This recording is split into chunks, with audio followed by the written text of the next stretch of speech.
Father of genetics हम किसे कहते हैं? मेंडल को। तो चलिए मेंडल के बारे में कुछ बातें जान लेते हैं। हम पढ़ रहे हैं इस समय, टॉपिक जो हमारा है that is Mendel's law of inheritance. ये हेडिंग इसलिए हम थोड़ा सा ध्यान दे रहे हैं ताकि आप ये समझ पाए कि मेंडल को हम कहते जरूर हैं फादर ऑफ जेनेटिक्स, और जेनेटिक्स में दो चीजें आती हैं, लेकिन इन्होंने रिसर्च किया इनहेरिटेंस पर। तो मेंडल्स लॉ ऑफ इनहेरिटेंस। तो अब कुछ चीजें मैं आपको बताता हूं मेंडल के बारे में। मेंडल का जन्म कब हुआ? 1822 में।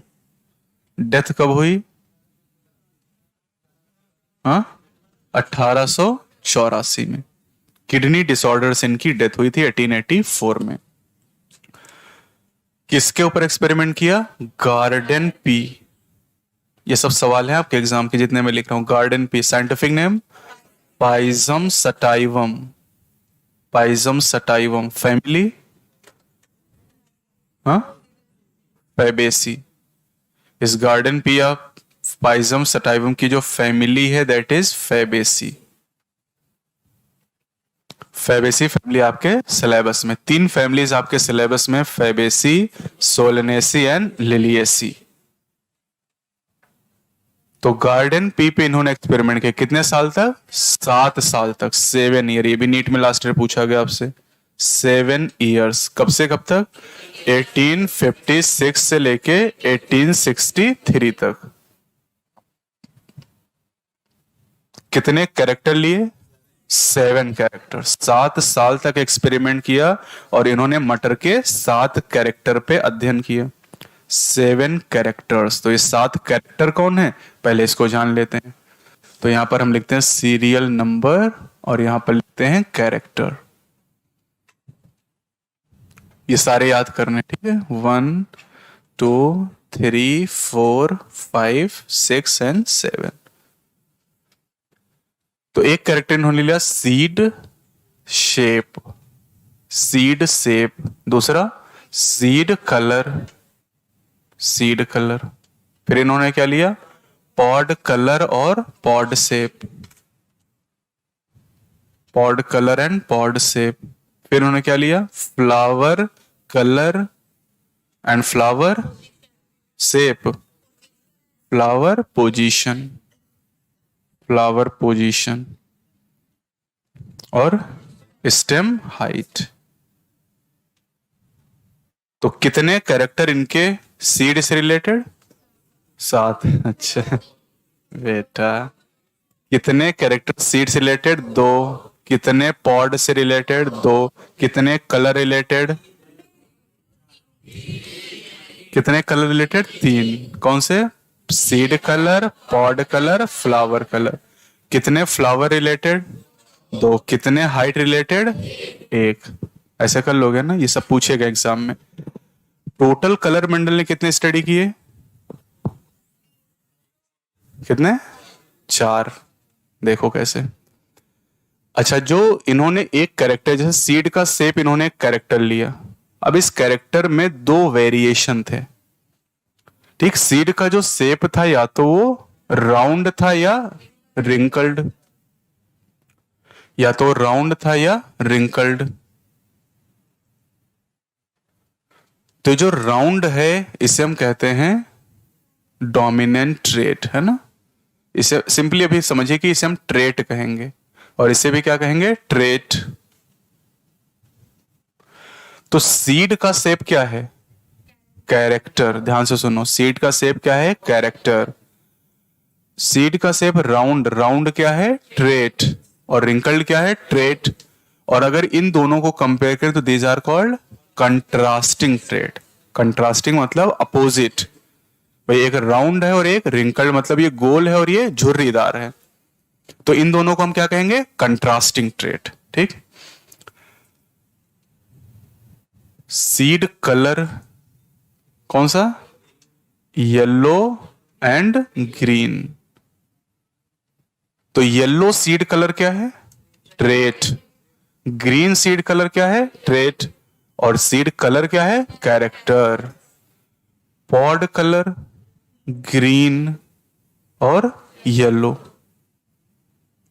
Pod shape inflated constricted, constricted मतलब फूली हुई और सिकुड़ी हुई।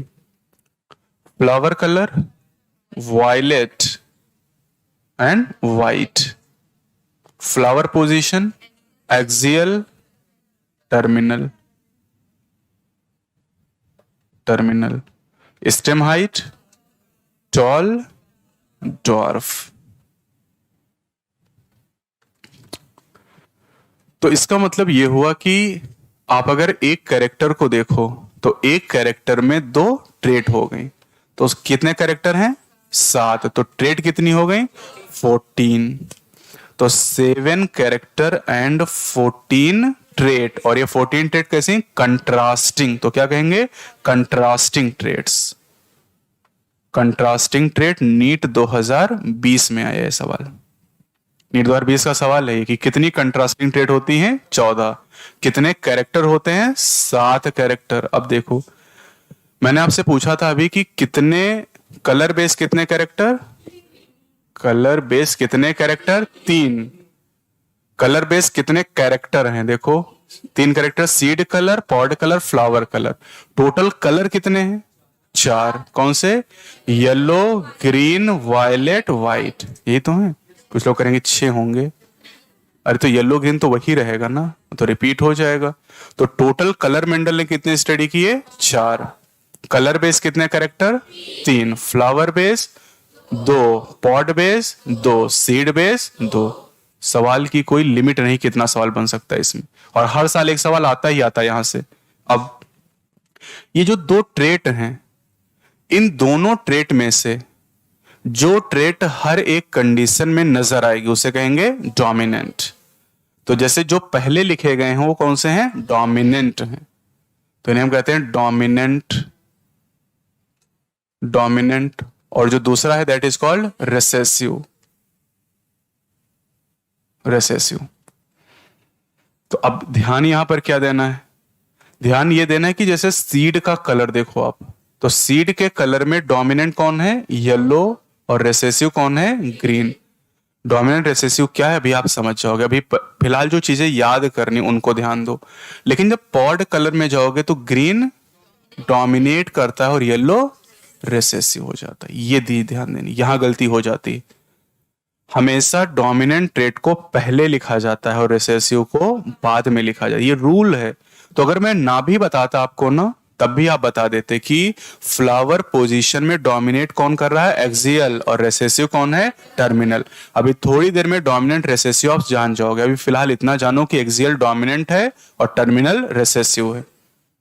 जो पहले लिखा गया वो हमेशा डोमिनेंट होगा और जो बाद में लिखा गया वो रिसेसिव हो जाएगा। तो ये कुछ बेसिक बातें आपको बता दी गई। अब ये जो 14 कंट्रास्टिंग ट्रेट ली गई हैं, इनके लिए एक टर्म और हम यूज करते हैं, क्या कहते हैं? ये जैसे राउंड डोमिनेट ट्रेट है, इसे हम कहते हैं ट्रू ब्रीडिंग वेराइटी। तो ट्रेट इज इक्वल टू क्या कहते हैं? True breeding variety, true breeding variety. अब ये ट्रू ब्रीडिंग क्या है इसको समझिए। जैसे मान लीजिए कि मैंने एक टॉल प्लांट लिया। क्या लिया मैंने? Tall plant. और एक दूसरा टॉल प्लांट और लिया और इन दोनों का क्रॉस करा दिया। इन दोनों का जब क्रॉस मैंने कराया तो मुझे क्या मिला? टॉल या डॉर्फ? टॉल। फिर मैंने इस टॉल का क्रॉस टॉल से करा दिया और हमें क्या मिला? टॉल या डॉर्फ? टॉल। फिर इसका क्रॉस टॉल से कराया, फिर क्या मिला? टॉल। अगर किसी एक ट्रेट का हम क्रॉस उसी ट्रेट से कराते चले जाएं और हमें वही ट्रेट मिले लगातार हर जनरेशन में, तो उसे क्या कहते हैं? True breeding variety. जैसे हमने एक डॉर्फ को लिया, एक डॉर्फ प्लांट को लिया, इसका क्रॉस हमने डॉर्फ से करा दिया, तो हमें इसका जो प्रोजनी मिलेगा कैसा मिलेगा? डॉर्फ। इस डॉर्फ का क्रॉस फिर डॉर्फ से करा दें तो हमें क्या मिलेगा? डॉर्फ। फिर इसका क्रॉस डॉर्फ से करा दें तो डॉर्फ। और अगर हम टॉल का क्रॉस टॉल से करा रहे हैं तो इसे हम कहते हैं इनब्रीडिंग, इनब्रीडिंग। ठीक है, अगर डॉर्फ करो डॉर्फ से कराएंगे तो इनब्रीडिंग। तो अगर किसी ट्रेट में इनब्रीडिंग करा दी जाए और हमें वही ट्रेट लगातार हर जनरेशन में नजर आए तो उसे हम क्या कहेंगे, ट्रू ब्रीडिंग।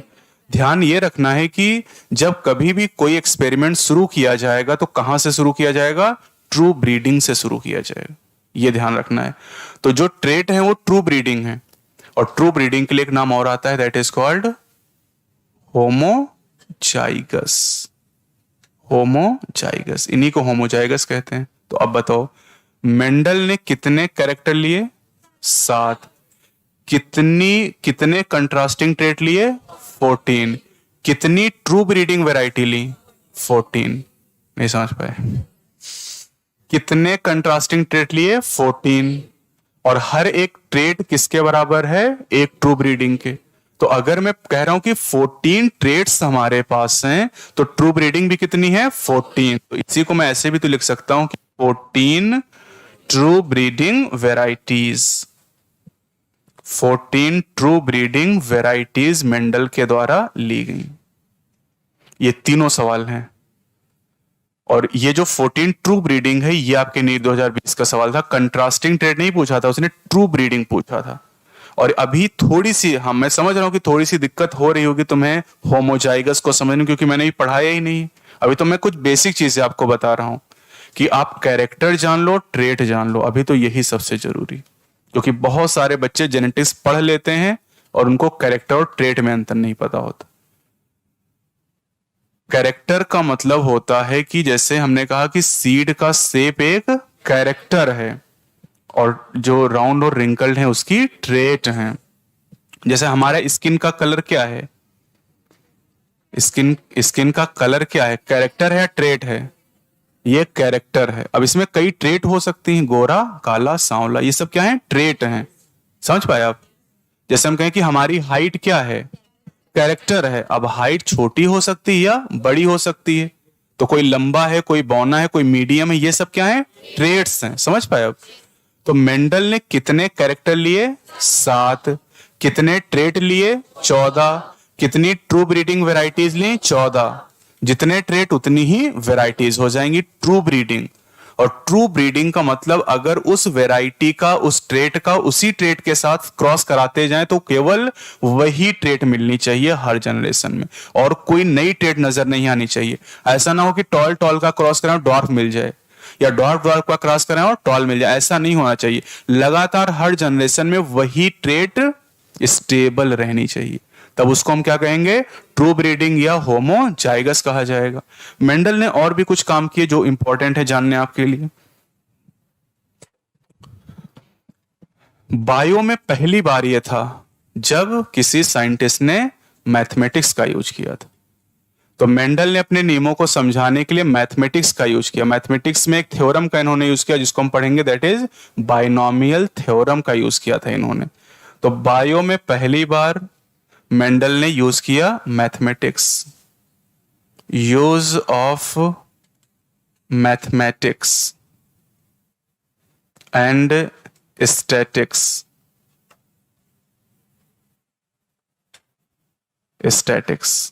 तो मैथमेटिक्स और स्टैटिक्स का पहली बार यूज किया। और अभी आप पढ़ोगे आगे चल के 1-2 लेक्चर में कि मेंडल के शुरुआत में फेल होने का एक रीजन ये भी था कि उन्होंने मैथमेटिक्स का यूज किया था और ये उनके समय के वैज्ञानिकों को पसंद नहीं आया।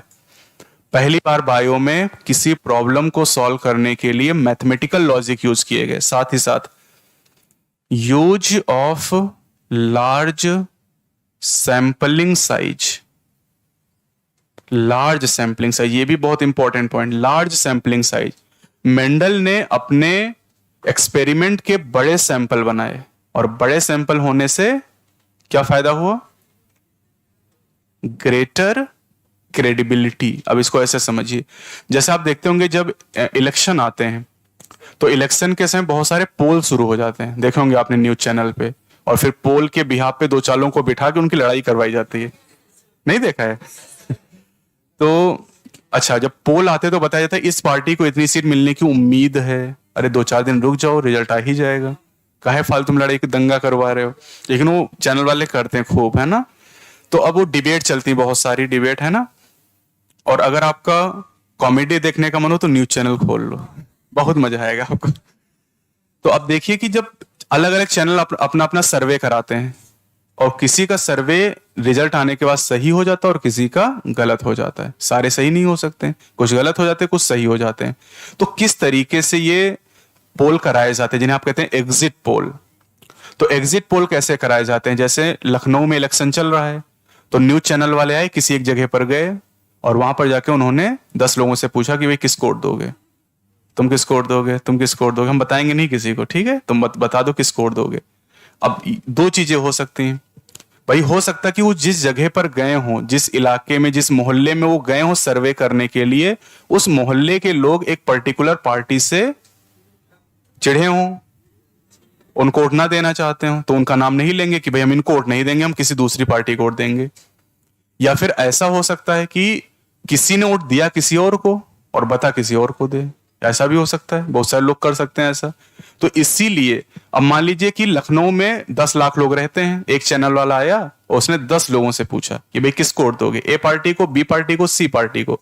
तो 10 लोगों ने कहा कि चलो हम सी को वोट दे देंगे, ठीक है। 10 में से मान लो 5-6 लोगों ने कहा, तो उस 5-6 लोगों के आधार पे 6 लोगों ने कहा हम सी को देंगे, 2 लोगों ने कहा कि हम ए को देंगे और 2 लोगों ने कहा हम बी को वोट देंगे। तो उस चैनल ने रिजल्ट बना दिया, कहा कि सी पार्टी इस जगह से इलेक्शन जीत जाएगी। कितने 10 लाख लोग हैं, उसने सर्वे कितने लोगों का किया, 10 लोगों का।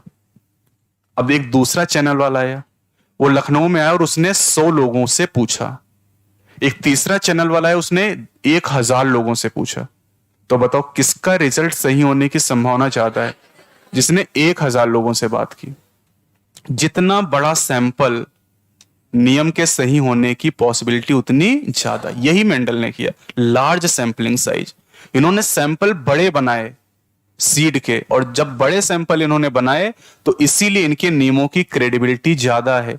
इनको नियम दिए हुए करीब 150 साल हो चुके हैं और आज तक वो नियम हम पढ़ रहे हैं। उन नियमों की विश्वसनीयता आज भी एकदम वैसी ही है जैसी 1856 में थी। उन नियमों में कोई चेंज आज तक नहीं हुआ क्योंकि इन्होंने सैंपल साइज बड़े लिए थे। तो large sample size give greater credibility of the loss. तो लार्ज सैंपल साइज होने की वजह से greater credibility, greater credibility, credibility मतलब विश्वसनीयता। जितना बड़ा सैंपल साइज होगा विश्वास उतना ही ज्यादा हम कर सकते हैं उन नियमों पर। तो ये भी इंपॉर्टेंट पॉइंट है कि मेंडल के नियम आज भी उतने ही विश्वसनीय 150 साल के बाद भी कैसे हैं, क्योंकि उनका सैंपल साइज बड़ा था। लिनियस ने जो 2 किंगडम दिया सिस्टम, उसको हम आज नहीं यूज कर रहे हैं, हम 5 किंगडम का यूज कर रहे हैं क्योंकि ऑर्गेनिज्म का नंबर बढ़ता चला गया। तो उन्होंने कम ऑर्गेनिज्म लिए थे, इसलिए उनके नियम को हमने खत्म कर दिया, हमने विटेकर के सिस्टम को यूज करना शुरू किया।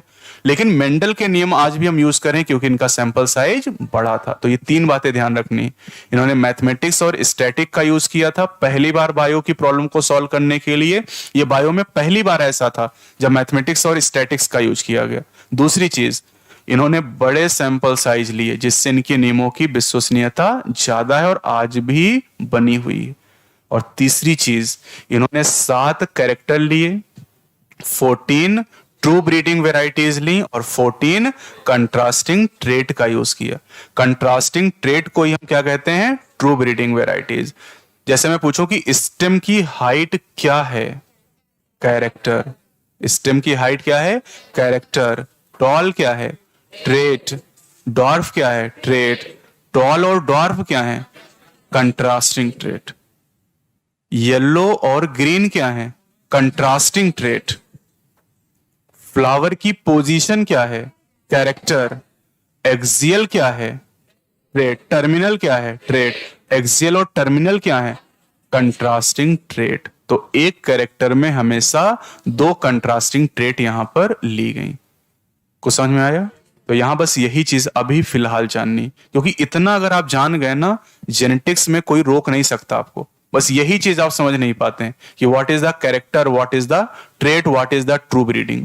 इतना सीख गए, कोई दिक्कत जेनेटिक्स में नहीं होनी। हम बस धीरे धीरे स्टेप में चलेंगे और धीरे धीरे स्टेप सीखते जाएंगे तो जेनेटिक्स हमारे लिए बहुत बहुत बहुत आसान होगी। तो अभी फिलहाल ट्रू ब्रीडिंग जान लीजिए, कंट्रास्टिंग ट्रेट जान लीजिए, कैरेक्टर जान लीजिए, और ये लार्ज सैंपल साइज होने से क्रेडिबिलिटी ज्यादा है, इतना जान लीजिए।